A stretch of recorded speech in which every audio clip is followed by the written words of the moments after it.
This week on Government Matters. Because we had so many closed cases of fraud in this area, we were able to train our model to go out and look for more. The Postal Service, OIG, uses big data to track down crooks. We profile radar.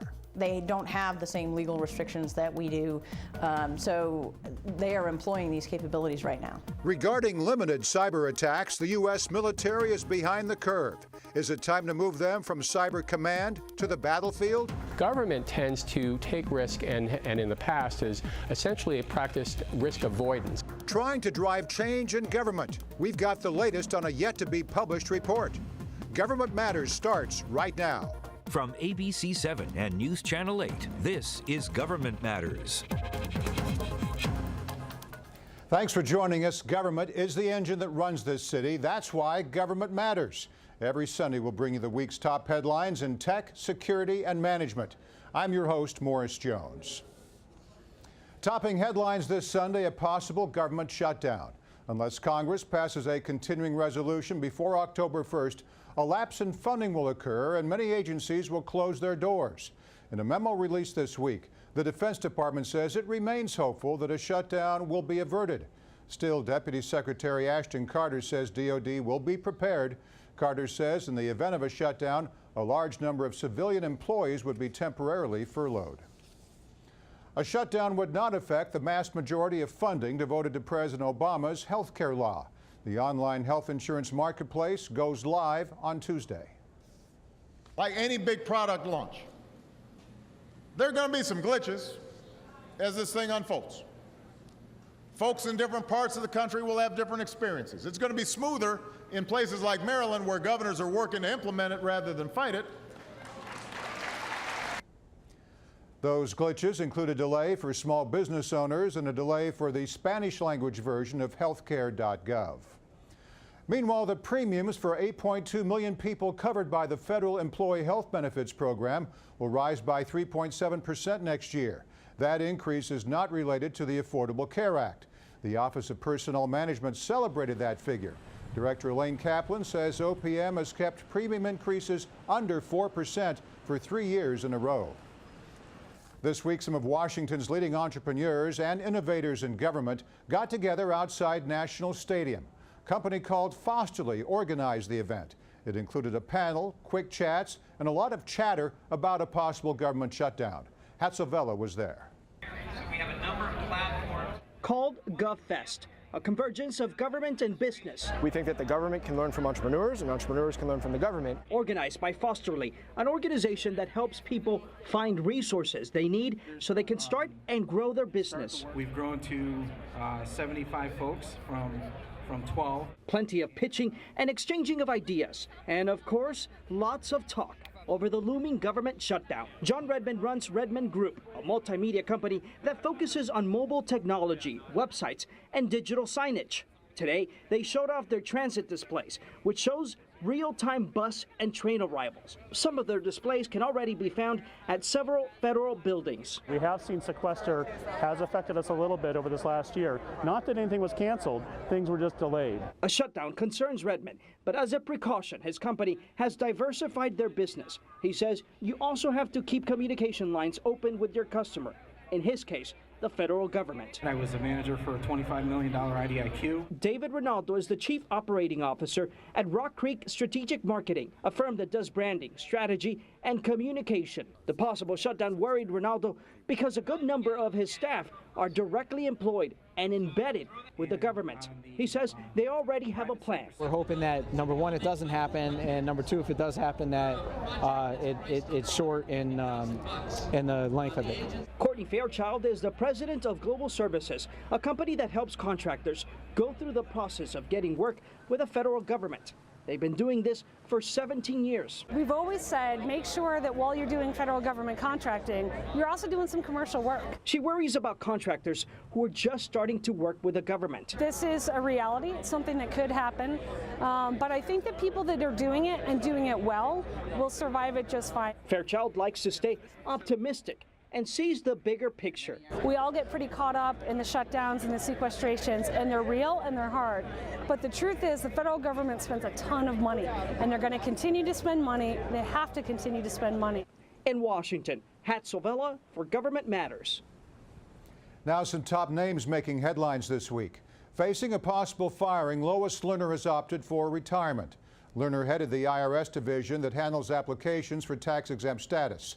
While she was in charge, the service acknowledged its agents improperly targeted Tea Party groups for extra scrutiny during the 2010 and 2012 elections. Lerner was placed on paid leave in May. Senator Claire McCaskill wants the Government Accountability Office to take a look at bonuses for federal workers, specifically those for members of the Senior Executive Service. Federal News Radio reports McCaskill asked the watchdog to investigate if SES bonuses are effective tools in reducing cost or improving performance.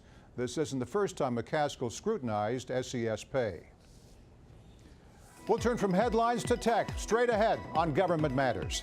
The U.S. Postal Service's IG's office partners with private sector companies like Netflix to investigate mail theft. I track hotspots with a data mining expert next.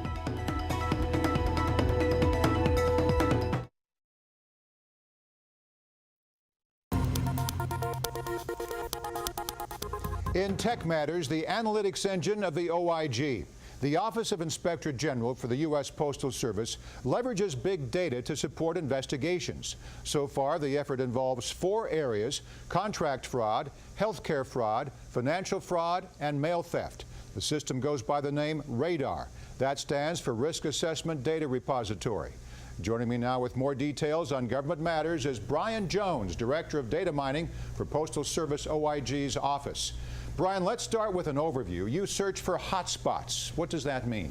So what we've done, originally the outputs of our models may have been a little bit hard to understand or discern from our frontline users. So what hotspots do, or they're simply a map, red, yellow, green, large, and small, and it's meant to draw the attention of the investigator to get their interest. Once they get behind the hotspot, however, that's when the power of the data starts to speak their language, and they begin to see insights into activity that may in fact be fraud, and that's where their investigative skills and their intuition kind of kick in and take it from there. Now let's talk about workers' comp claims. This is a program that in essence teaches itself. You start with mountains of data, identify high-risk cases, root out fraud, and that fraud informs future searches. Give us an example of how it works.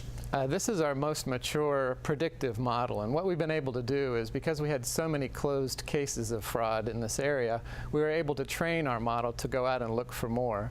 So this has really been the bread and butter for our organization. It's the first model that we deployed.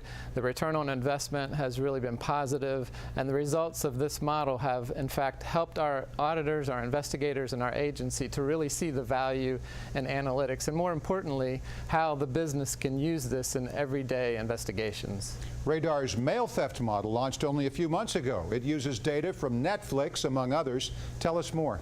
The unique thing about this model is that the data that we get are from external mailers. Some of it's from the Postal Service itself. But really, we're asking, is anybody out there trying to solve the same problem that we are? So we've partnered with those in the mailing industry who are willing to share their data, model it in effect so that we know where it went in, where it did not come out. And really, that helps our investigators when they go to plan their surveillance. They're looking to really save a lot of investigative hours. They know pretty much when to look, where to look, and what to look for. So it really adds impact to the length of the investigation. Next month, Radar will celebrate its 2nd birthday. By nearly all accounts, it's a big success. A recent article in FCW details the results. Cases opened using tips generated by Radar risk profiles take on average 30% fewer hours to investigate and lead to higher rates of recovery, almost $1 million per case. Put those numbers into context for us. Well, the way I like to look at it is we're able to be proactive now. The cases that we worked in the past were generally reactive from folks that called in with tips.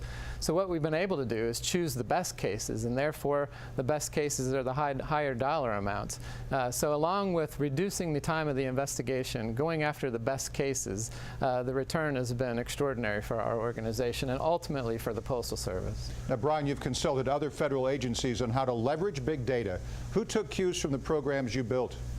We've met with several across government, a lot of Department of Treasury, the IRS. There's been a number of folks that we've collaborated with in the IG community itself, but really the Postal Service themselves have begun to partner with us to see and begin to understand the inside of their data. They're a big company. There are a few silos over there, and sometimes the realization of how data looked across the landscape can help them as a business. And they're beginning to become aware of how this can impact their business as well. Using technology and big data in very smart ways. No such thing as staying under the radar anymore either, I guess. That's right, exactly. Brian Jones, Director of Data Mining at the U.S. Postal Service Office of Inspector General. Thanks, Brian. Pleasure to be here. Thank you.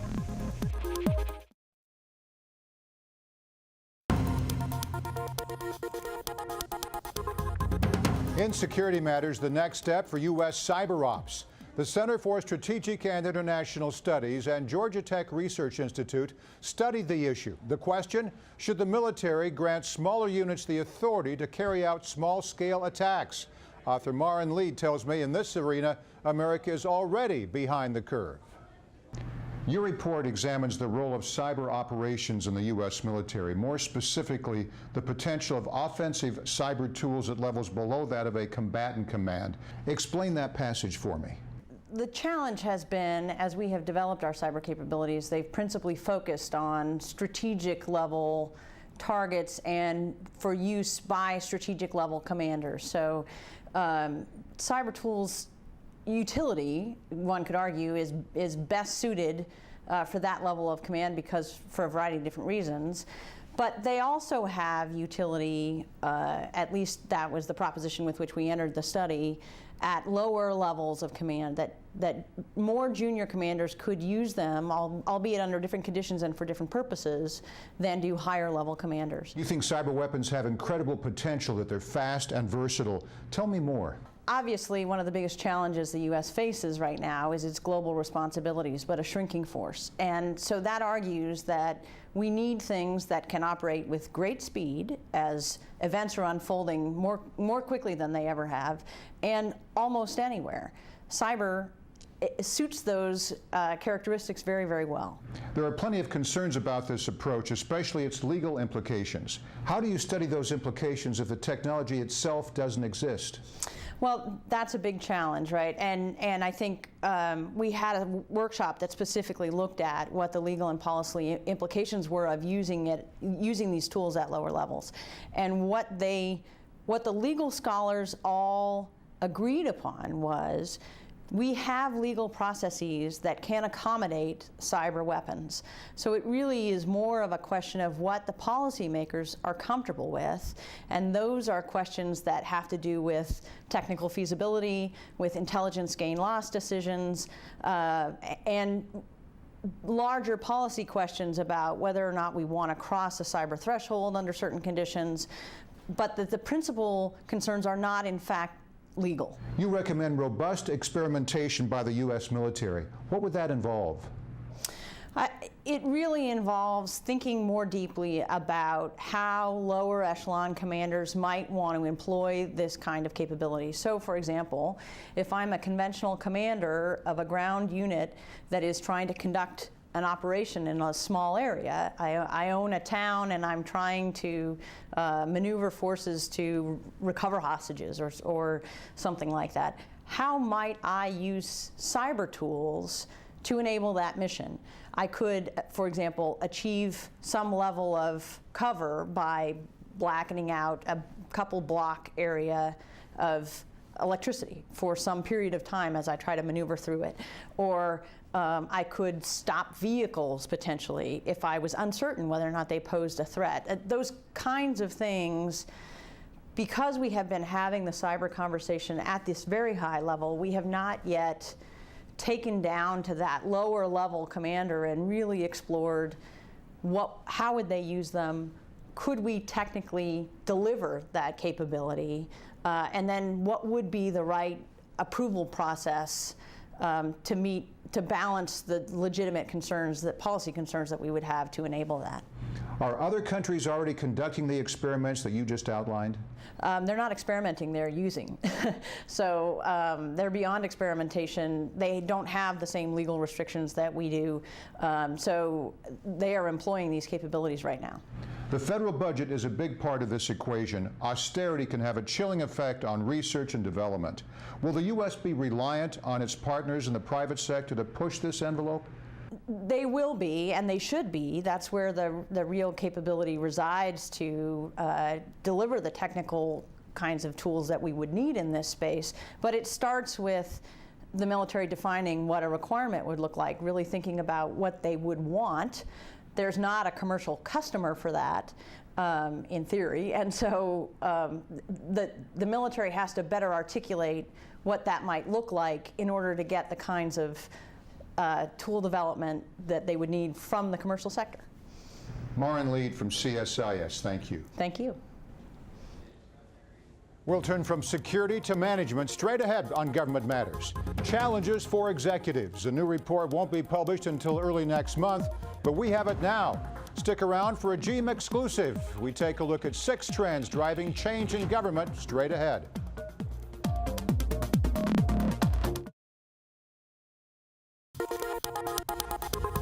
In Management Matters, 6 trends driving change in government.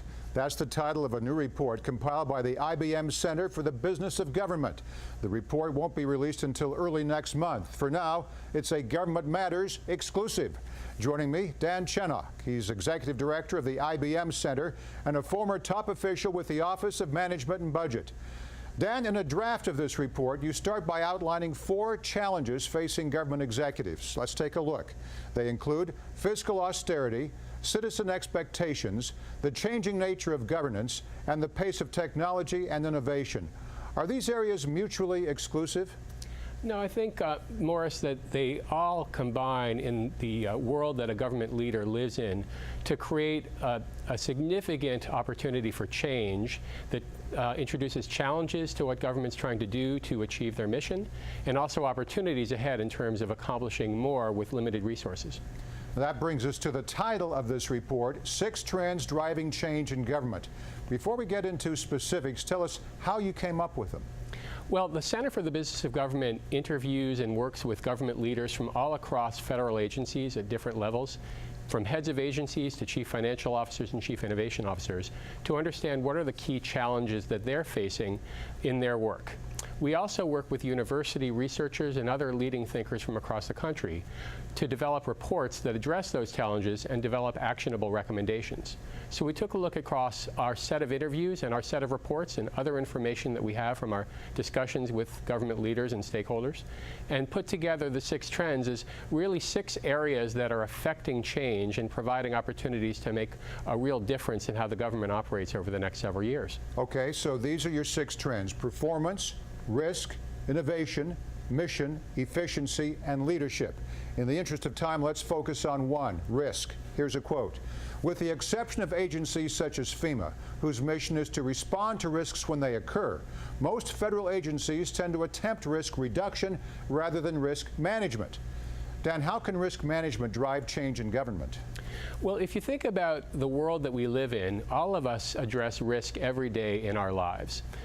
And businesses incorporate risk into how they operate and how they work with their customers. For example, a bank will work with their customers in advance to inform them that part of their benefit that they get from the bank is that if a risk of some sort of a theft occurs in their online account, that they're only responsible for the first $50 and then the bank will cover the rest of that risk.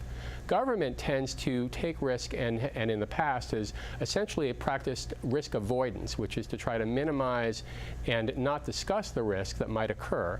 But other agencies and all, just as in all parts of the economy, deal with risks every day in the delivery of their programs to citizens. So our report takes a risk management focus, which tends to look at risk as something that may occur and something that should be communicated so that when the citizens who are being served by government are affected by government programs where risk might occur, they understand in advance what might happen. The IBM Center will fund research in each of the 6 areas that we pinpointed. How will that work and what are you looking for? So we have a research report that's out now and an announcement where we're taking proposals from thinkers and university professors, academics, nonprofits across the country to develop new ideas and new ways of thinking and approaching solving each of those 6 challenges. And we're hoping that as a result of those reports, and in the next year to 2 years, we'll be able to provide government with some new path-breaking thought to help them overcome the challenges addressed by these trends. Dan Chenok, Executive Director of the IBM Center for the Business of Government. Thanks for being with us, Dan. Thank you, Morris. We'll turn from management to final matters straight ahead.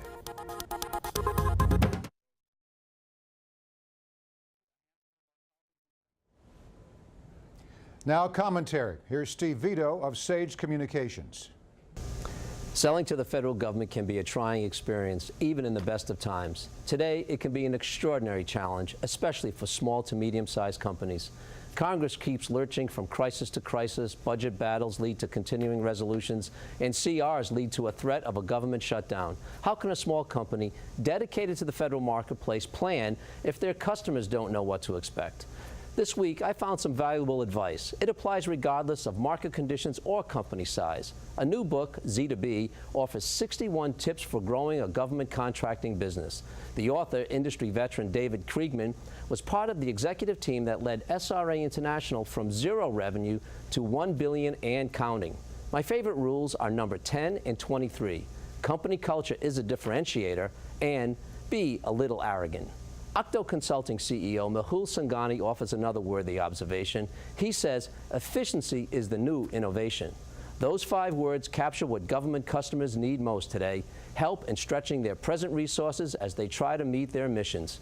Truer words have never been spoken. I'm Steve Vito. And I'm Morris Jones. Thanks for being with us. Your week is filled with other matters. Safe Sundays for us.